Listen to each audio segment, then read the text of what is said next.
കാസർഗോഡ് മൂളിയാറിൽ ഗോപിക എന്ന സ്ത്രീ ഒഴുക്കിൽപ്പെട്ട് മരിച്ചിരിക്കുന്നു. ബോവിക്കാനം സ്വദേശിയാണ്. വീടിനരികിലുള്ള തോട്ടിൽ തുണി അലക്കാൻ പോയപ്പോഴാണ് ഈ അപകടമുണ്ടായത്. ഏറെ നേരം തെരഞ്ഞു. അതിനുശേഷം 4 കിലോമീറ്റർ അകലെ കല്ലുകണ്ടത്ത് നിന്നാണ് മൃതദേഹം കണ്ടെത്തിയത്.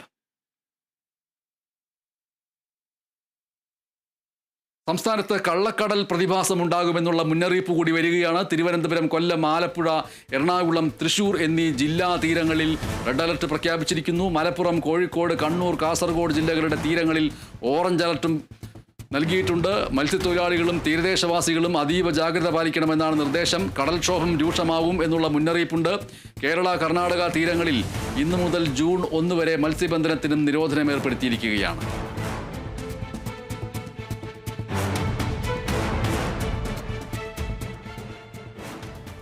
കനത്ത മഴയ്ക്ക് പിന്നാലെ റെഡ് അലർട്ട് പ്രഖ്യാപിച്ച സാഹചര്യത്തിൽ കണ്ണൂർ, എറണാകുളം ജില്ലകളിലെ വിദ്യാഭ്യാസ സ്ഥാപനങ്ങൾക്ക് നാളെ അവധി പ്രഖ്യാപിച്ചു.